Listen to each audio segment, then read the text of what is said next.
हर 60 साल बाद लाखों की संख्या में ताओतेई नाम के इंसानी मांस खाने वाले खूंखार दानव पूरी दुनिया को तबाह करने निकल पड़ते हैं। इन्हें रोकने के लिए इंसानों के पास सिर्फ एक ही उम्मीद है, एक विशाल दीवार और उस पर तैनात बहादुर योद्धा। लेकिन क्या यह दीवार इन राक्षसों को रोक पाएगी? आखिर यह दानव आए कहां से और क्या इंसान इनसे बच पाएंगे? आइए जानते हैं आज की इस शानदार कहानी में। कहानी की शुरुआत लगभग 1000 साल पुराने चीन से हुई, जहां कुछ विदेशी लुटेरे अपनी जान बचाकर तेजी से भाग रहे थे। उनके पीछे कई सोल्जर्स पूरी रफ्तार से उनका पीछा कर रहे थे, क्योंकि वे लोग कुछ कीमती सामान चुराकर वहां से फरार हुए थे। किसी तरह पीछा छुड़ाते हुए सभी सीधे एक सुनसान गुफा के अंदर पहुंच गए। वहां पहुंचने के बाद उन्होंने राहत की सांस ली और चुराए हुए सामान को निकालकर देखने लगे कि आखिर उनके हाथ क्या क्या लगा है। तभी उन्हें एक अजीब सा मैग्नेटिक पत्थर मिला। वहीं उन लुटेरों में से एक का नाम विलियम था। वह अपने साथी से एक रहस्यमयी ब्लैक पाउडर की बात करने लगा। उन्होंने इसके बारे में सुना था कि चीन में ऐसा बारूद बनाया जाता है, अगर यह उनके हाथ लग गया तो वे दुनिया के सबसे ताकतवर योद्धा बन सकते हैं, और इसके साथ चोरी करना पहले से भी कहीं ज्यादा आसान हो जाता। लेकिन उन्हें बिल्कुल भी अंदाजा नहीं था कि जिस चीज की तलाश में वे आए हैं उससे भी कहीं ज्यादा खतरनाक चीज उनका इंतजार कर रहा था। जैसे ही विलियम और उसके साथी थोड़ी दूर आगे बढ़े, तभी अचानक एक रहस्यमयी जीव आकर उनके दो साथियों को बेरहमी से मार डाला। यह सब कुछ इतनी तेजी से हुआ कि किसी को उसे ठीक से देखने तक का मौका नहीं मिला। तभी विलियम को एहसास हुआ कि उसके पीछे कोई खड़ा है, इसलिए वह बिना देर किए अपनी तलवार निकालकर पूरी ताकत से पीछे वार कर देता है। उसके वार से उस रहस्यमयी जीव का एक हाथ कटकर शरीर से अलग हो गया और वह खुद गहरी खाई में जा गिरा। हालांकि उसका चेहरा किसी को दिखाई नहीं दिया। इसके बाद विलियम ने बिना देर किए वह कटा हुआ हाथ उठाकर अपने बैग में रख लिया।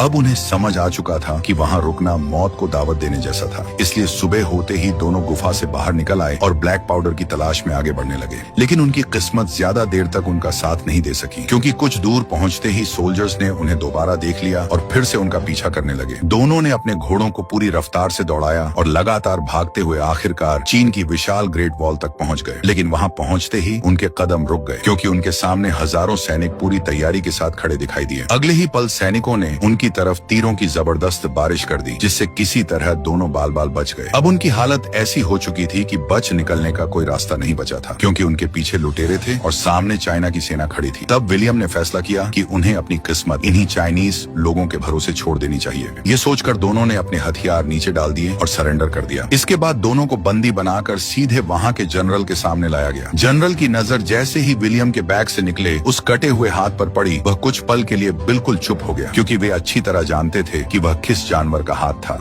तभी फीमेल कमांडर लिन ने विलियम से पूछा कि आखिर यह हाथ उसे कहां से मिला। तब विलियम ने पूरी बात बताते हुए कहा कि एक रहस्यमयी जीव ने उन पर हमला किया था और लड़ाई के दौरान उसका हाथ कट गया, इसीलिए वह उसे अपने साथ ले आया ताकि किसी से उसके बारे में जानकारी मिल सके। लेकिन वहां मौजूद किसी भी इंसान ने उसकी बात पर विश्वास नहीं किया, बल्कि कमांडर लिन ने उसी समय उन दोनों को अपराधी बताते हुए साफ कह दिया कि उन्हें मौत की सजा मिलनी चाहिए। जनरल भी यही फैसला सुनाने वाला था कि तभी अचानक वहां मौजूद एक बुजुर्ग आदमी वांग आगे आया और विलियम की तलवार पर लगा हरे रंग का ताजा खून देखकर कहा कि शायद ये दोनों सच बोल रहे हैं। ये बात सुनते ही वहां मौजूद सभी लोग और भी ज्यादा घबरा गए, क्योंकि उन्हें समझ आ गया था कि ताओतेई नाम के खतरनाक मॉन्स्टर्स पूरे 60 साल बाद एक बार फिर लौट आए थे। लेकिन इससे पहले कि आगे कोई फैसला लिया जाता, तभी अचानक एक सैनिक दौड़ता हुआ वहां पहुंचा। उसके चेहरे पर साफ डर दिखाई दे रहा था। उसने हांफते हुए जनरल को बताया कि दुश्मनों ने किले पर हमला शुरू कर दिया है। ये खबर सुनते ही पूरे किले में अफरा तफरी मच गई। जनरल ने बिना एक पल गंवाए अपने सभी सैनिकों को युद्ध की तैयारी करने का हुक्म दे दिया। साथ ही विलियम और टोवर को ऊंची दीवार पर ले जाकर बांध दिया गया, ताकि उन्हें मॉन्स्टर के सामने चारे के रूप में इस्तेमाल किया जा सके। कुछ ही देर बाद पूरे किले में युद्ध की तैयारियां शुरू हुई।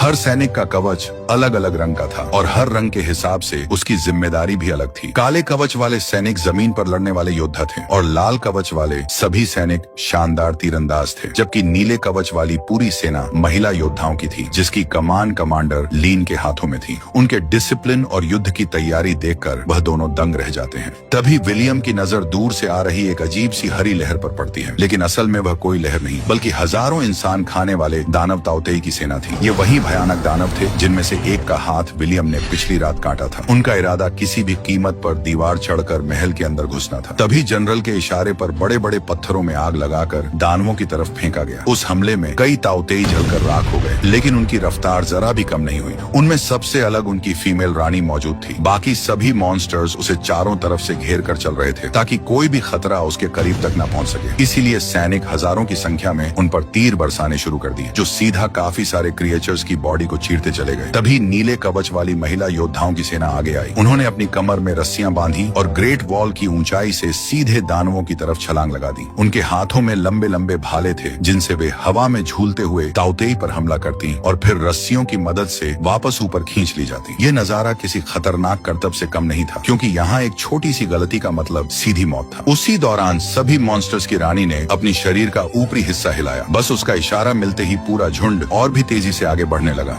देखते ही देखते कई दानव ऊंची दीवार चढ़कर महल के ऊपर पहुंच गए और वहां मौजूद सैनिकों पर टूट पड़े। सैनिकों ने उन्हें रोकने की पूरी कोशिश की, लेकिन उन खतरनाक मॉन्स्टर्स की ताकत के सामने वे धीरे धीरे कमजोर पड़ने लगे। दूसरी तरफ विलियम और उसका साथी अब भी कैद में ही थे। तभी उनकी नजर एक बूढ़े आदमी पर पड़ती है, जो पास ही छिपा हुआ था। विलियम उससे अपनी रस्सियां खोलने को कहा। बूढ़ा बिना देर किए एक धारदार हथियार से दोनों की रस्सियां काट देता है। आजाद होते ही विलियम की नजर पेंग नाम के एक जवान चीनी सैनिक पर पड़ी, जो बुरी तरह खतरे में फंस चुका था। एक विशाल ताउतेई पूरी रफ्तार से उसकी तरफ बढ़ रहा था। विलियम बिना एक पल गंवाए पास पड़ा एक लंबा भाला उठाया और सीधे उस मॉन्स्टर के मुंह में घोंप दिया। उधर टोवर भी पीछे नहीं रहा। दोनों ने मिलकर उस खतरनाक दानव को वहीं ढेर कर दिया। ये देखकर जनरल शाओ और कमांडर लिन भी हैरान रह गए, क्योंकि जिन्हें वे अब तक सिर्फ कैदी समझ रहे थे, आज वही उनकी सेना के सैनिक की जान बचा रहे थे। तभी अचानक सभी मॉन्स्टर्स के रानी ने अपनी ऊपरी हिस्से को हिलाया। उसकी आवाज सुनते ही बाकी सारे दानव पीछे हटने लगे, मानो किसी ने उन्हें लौटने का हुक्म दे दिया हो। तभी विलियम को समझ आया कि इन सभी दानवों को उनकी रानी कंट्रोल करती है और उसके एक इशारे पर ही पूरा झुंड हमला करता है या पीछे हट जाता है। लेकिन सबसे हैरान करने वाली बात यह थी कि लौटते समय वे अपने मरे हुए साथियों की लाशें भी अपने साथ ले गए, ताकि इंसान उनके शरीर पर रिसर्च करके उनकी कोई कमजोरी पता न लगा सके। उनके युद्ध करने का अंदाज देखकर जनरल काफी खुश हुआ, क्योंकि अगर वे दोनों मदद नहीं करते तो शायद कई और सैनिक मारे जाते। लेकिन उसके चेहरे पर चिंता अब भी साफ दिखाई दे रही थी। वह अच्छी तरह जानता था कि यह तो सिर्फ शुरुआत थी। अगर इतने सारे मॉन्स्टर्स दोबारा लौट आए तो पूरे राज्य को बचाना नामुमकिन हो जाएगा। अगर आप ग्रेट वॉल में होते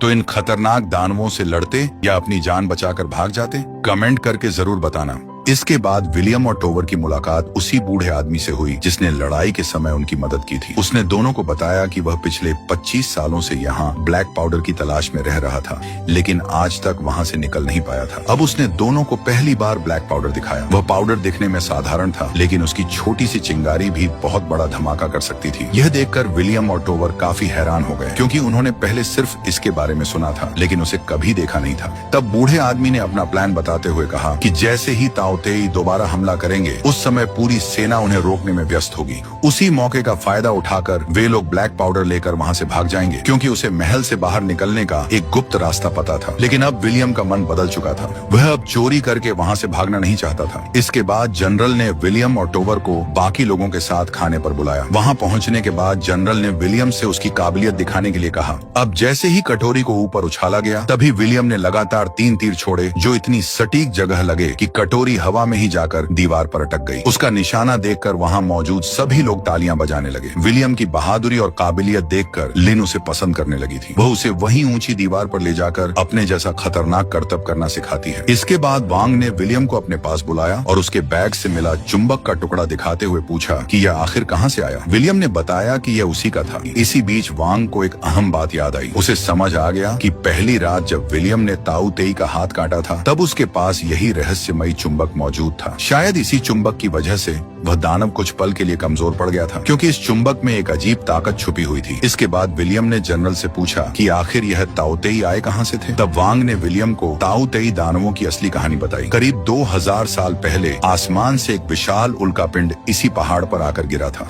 उस हादसे के बाद पूरा पहाड़ हरे रंग का हो गया और उसी उल्कापिंड से इन खतरनाक दानवों का जन्म हुआ था। हर 60 साल बाद ये दुनिया पर हमला करने निकलते थे और जहां भी जाते थे वहां तबाही मचा देते थे। लोगों का मानना था कि ये कोई साधारण जीव नहीं, बल्कि इंसानों के लालच और पाप की सजा देने आए थे। इनका सिर्फ एक ही मकसद था, ज्यादा से ज्यादा मांस इकट्ठा करना। रास्ते में आने वाले हर इंसान और जानवर को मारकर ये उनका मांस अपनी रानी तक पहुंचाते थे। फिर उनकी रानी उसी मांस को खाकर सैकड़ों नए ताउतेई दानवों को जन्म देती थी। इसलिए अगर उनकी रानी को मार दिया जाए तो बाकी सभी ताउतेई भी अपने आप खत्म हो जाएंगे। लेकिन ऐसा करना लगभग नामुमकिन था, क्योंकि हजारों दानव हर समय अपनी रानी की रक्षा करते रहते थे। इसके बाद वांग ने नक्शा दिखाते हुए बताया कि ग्रेट वॉल से सिर्फ 300 मील दूर चीन की राजधानी थी, जहाँ करीब 20 लाख लोग रहते थे। अगर ये दानव दीवार पार करने में कामयाब हो गए तो पूरा शहर उनका शिकार बन जाता, और इतना मांस मिलने के बाद उन्हें पूरी दुनिया पर कब्जा करने से कोई नहीं रोक सकता था। यह पूरी कहानी सुनने के बाद विलियम के दिमाग में कई सवाल एक साथ घूमने लगे, लेकिन उसे बिल्कुल अंदाजा नहीं था कि बहुत जल्द उसे इन मॉन्स्टर्स का सबसे बड़ा राज पता चलने वाला था। इसी दौरान अचानक दीवार की तरफ से कुछ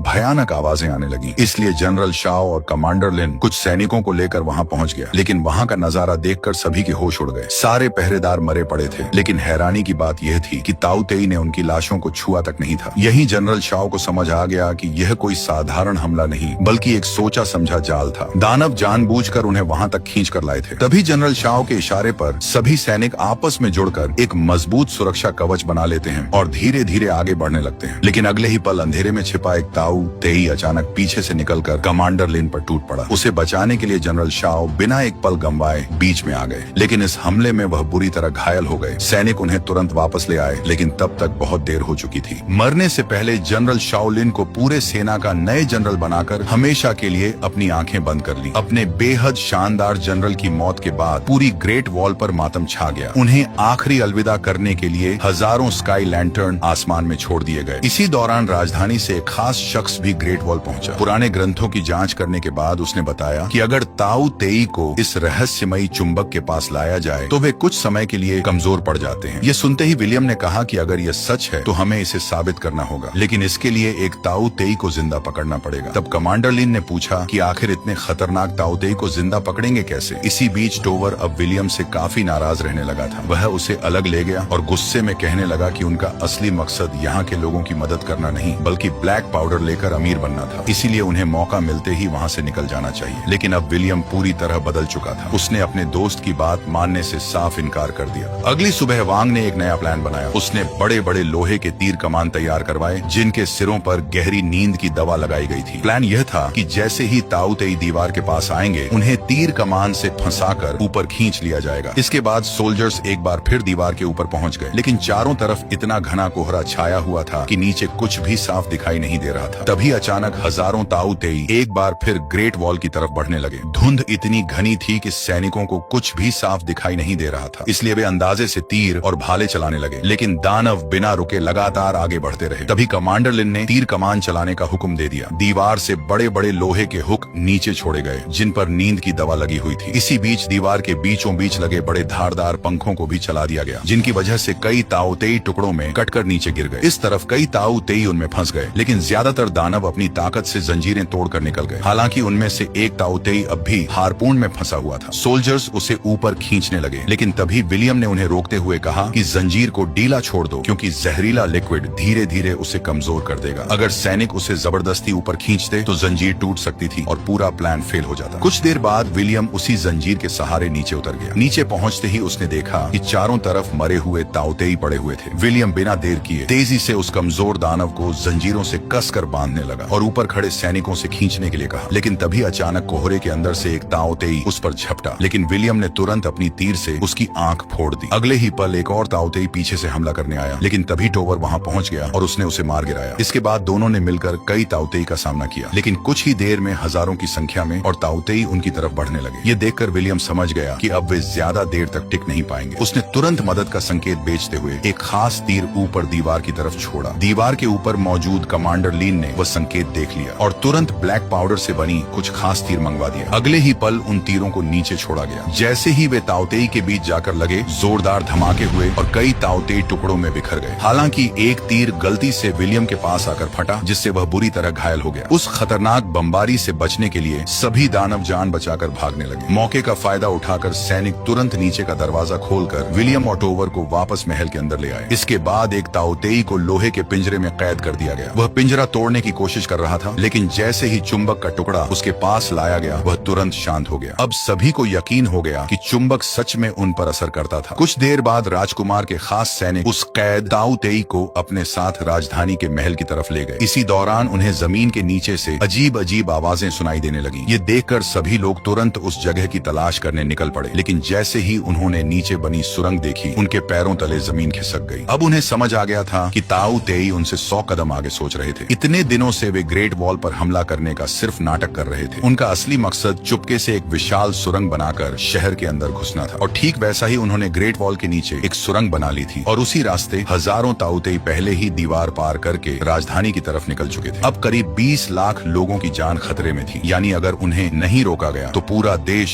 तबाह हो सकता था। लेकिन इसी मुश्किल वक्त में टोवर और बूढ़े आदमी ने मौका देखकर ब्लैक पाउडर चुराने का फैसला कर लिया। सबसे पहले उन्होंने एक बम से कमरे का दरवाजा उड़ा दिया और अंदर घुसकर ब्लैक पाउडर समेटने लगे। लेकिन तभी विलियम उनके सामने आ गया। उसने टोवर को ऐसा करने से रोकने की कोशिश की और समझाया कि अब उन्हें इन लोगों का साथ देना चाहिए, लेकिन टोवर उसकी बात मानने को तैयार नहीं था। तभी बूढ़े आदमी ने अचानक एक रस्सी काट दी। रस्सी कटते ही ऊपर बंधा भारी सामान सीधे विलियम के सिर पर आकर गिरा, जिससे वह बेहोश होकर नीचे गिर पड़ा। इसका फायदा उठाकर दोनों वहां से ब्लैक पाउडर लेकर भाग गए। जब विलियम को होश आया तो जनरल लिन को लगा कि वह भी उन्हीं चोरों का साथी है। गुस्से में उन्होंने उसे कैद करने का हुक्म दे दिया, लेकिन तभी पेंग आगे आया, जिसकी जान कुछ देर पहले विलियम ने बचाई थी। उसने जनरल लिन को पूरी सच्चाई बता दी। इसके बावजूद भी कमांडर लिन का भरोसा टूट चुका था, इसलिए उसने कुछ समय के लिए विलियम को जेल में बंद करने का हुक्म दे दिया। दूसरी तरफ महल के अंदर राजकुमार के खास सैनिक उस कैद ताऊ तेई को उसके सामने ले आए। उन्होंने राजकुमार से कहा कि चुंबक का पत्थर उसके ऊपर रखते ही यह पूरी तरह शांत हो गया था। अगर यही चुंबक बाकी ताऊ तेई के खिलाफ भी इस्तेमाल किया जाए तो उनकी पूरी सेना को हराया जा सकता है। इस तरफ अब उनके पास वक्त बिल्कुल नहीं बचा था। अगर वे घोड़ों से राजधानी जाते तो बहुत देर हो जाती, इसलिए जनरल लिन ने एक खतरनाक फैसला लिया। उन्होंने अपने सैनिकों के साथ हॉट एयर बैलून के जरिए आसमान के रास्ते राजधानी जाने का प्लान बनाया, लेकिन यह सफर बिल्कुल भी आसान नहीं था। तेज हवाओं की वजह से कई बैलून हवा में ही आग पकड़कर फट गए और कई सैनिक तो नीचे गिरकर मौके पर ही मर गए। फिर भी बचे हुए कुछ सैनिक राजधानी की तरफ निकल पड़े। इस तरफ महल के अंदर एक आदमी को अपने हाथों में खुजली होने लगी, इसीलिए वह पागलों की तरह उस खास पत्थर को मॉन्स्टर से दूर कर देता है। जैसे ही उसने पत्थर को दूर किया, तभी कैद किया हुआ मॉन्स्टर अचानक हरकत करने लगा और उसने तुरंत अपनी रानी को एक खास संकेत भेज दिया। दूसरी तरफ रानी को जैसे ही यह संकेत मिला, उसे समझ आ गया कि उसका साथी कैद हो चुका था। इसके बाद उसने बिना देर किए अपने सभी मॉन्स्टर्स को साथ लेकर सीधे महल की तरफ निकल पड़ी। अब जैसे ही उस पत्थर को मॉन्स्टर के पास लाया गया, वह फिर से शांत हो गया। कुछ समय बाद विलियम को जेल से बाहर निकाला गया। बाहर आते ही उसने चारों तरफ बर्बादी का मंजर देखकर हैरान रह गया। वह तुरंत वांग से कमांडर लिन के बारे में पूछने लगा। तब वांग ने बताया कि अब सब कुछ लगभग खत्म हो चुका था। ताऊ तेई शहर के अंदर घुस चुके थे और उन्हें रोक पाना अब लगभग नामुमकिन था। लेकिन विलियम हार मानने वालों में से नहीं था। उसने वांग से पूछा कि क्या उन्हें रोकने का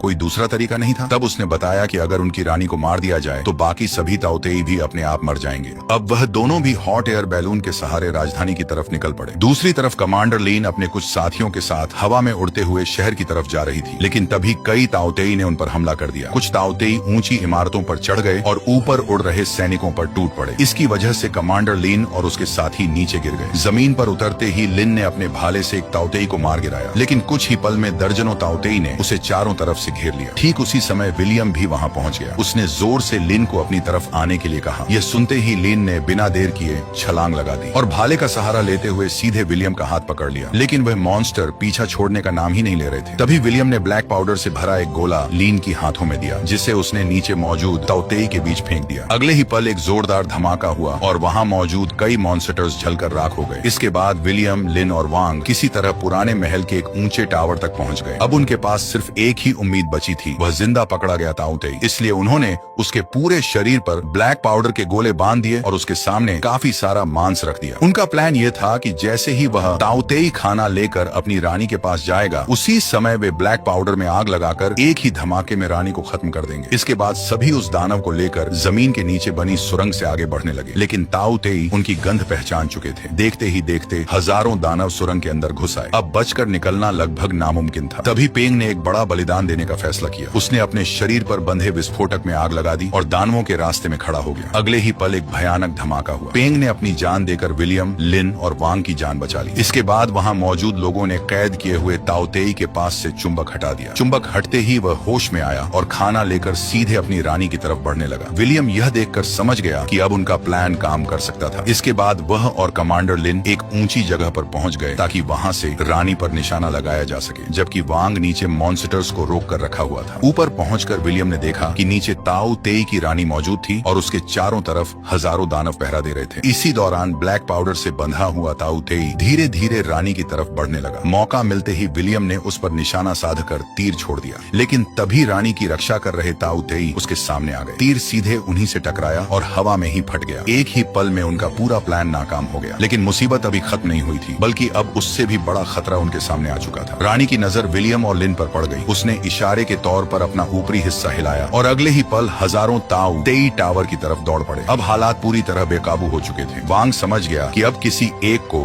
अपनी जान देनी ही होगी। उसने चुंबक वाला पत्थर विलियम की तरफ फेंका और उनसे कहा कि किसी भी कीमत पर रानी को खत्म कर दो। इतना कहते ही हजारों ताऊ तेई वांग पर टूट पड़े और उसने अपनी जान कुर्बान कर दी। अब सिर्फ विलियम और लिन ही बचे थे। उनके पास ब्लैक पाउडर से बना आखिरी विस्फोटक बचा था। तभी विलियम ने लिन से पूछा, क्या तुम्हें मुझ पर भरोसा है? लिन ने बिना एक पल सोचे हाँ कह दिया। इसके बाद दोनों रस्सियों के सहारे टावर से नीचे झूल गए और हवा में लटकते हुए रानी के बेहद करीब पहुंच गए। विलियम ने चुंबक वाला पत्थर रानी की रक्षा कर रहे ताऊ तेई की तरफ फेंक दिया। चुंबक के असर से वे कुछ पल के लिए कमजोर पड़ गए। बस यही मौका था। लिन ने पूरी ताकत से ब्लैक पाउडर से बंधा हुआ भाला रानी की तरफ फेंक दिया। भाला सीधा उस मांस के ढेर में जाकर लगा और जैसे ही रानी ने उसे अपने मुंह में लिया, अगले ही पल एक जोरदार धमाका हुआ। पूरी जगह आग और धुएं से भर गई और इसी के साथ ताऊ तेई की रानी मारी गई। रानी के मरते ही एक चमत्कार जैसा नजारा देखने को मिला। उससे जुड़े बाकी सारे ताऊ तेई अचानक रुक गए और कुछ ही पलों में एक एक करके जमीन पर गिरने लगे। ऐसा लग रहा था जैसे उनकी सारी ताकत खत्म हो चुकी हो। इसी के साथ पूरी राजधानी पर मंडरा रहा खतरा हमेशा के लिए खत्म हो गया। कुछ ही पलों में लाखों की संख्या में मौजूद सभी ताऊ तेई हमेशा के लिए खत्म हो गए। इसके बाद हमें महल का सीन दिखाया जाता है जहाँ टोवर अभी भी कैद था। विलियम उसके पास पहुंचा और उससे कहा कि उसके सामने दो रास्ते थे। पहला यह कि वह जितना चाहे ब्लैक पाउडर लेकर वहाँ से चला जाए और दूसरा यह कि वह अपने दोस्त को आजाद करवा दे। टोवर को लगा कि विलियम ने जरूर ब्लैक पाउडर चुना होगा, लेकिन तभी विलियम मुस्कुराते हुए उसे बताता है कि उसने अपने दोस्त को चुना था। इसके बाद टोवर की कैद खोल दी गई। कुछ देर बाद कमांडर लिन भी वहाँ पहुंची। उसने विलियम का शुक्रिया अदा किया और कहा कि अगर वह उनकी मदद नहीं करता तो शायद आज वहाँ कोई भी जिंदा नहीं बचता। आखिर में हम देखते हैं कि विलियम और टोवर घोड़ों पर सवार होकर वहाँ से निकल गए। उनके साथ कुछ सोल्जर्स भी थे जो उन्हें उनकी मंजिल तक छोड़ने जा रहे थे। और इसी के साथ यह कहानी यहीं पर खत्म हो गई। अगर आपको यह कहानी पसंद आई तो हमारे चैनल पर ऐसी ही एक्सप्लेनेशंस आपका इंतजार कर रही हैं। उन्हें आप यहाँ पर क्लिक करके देख सकते हैं। मिलते हैं अगली शानदार कहानी के साथ।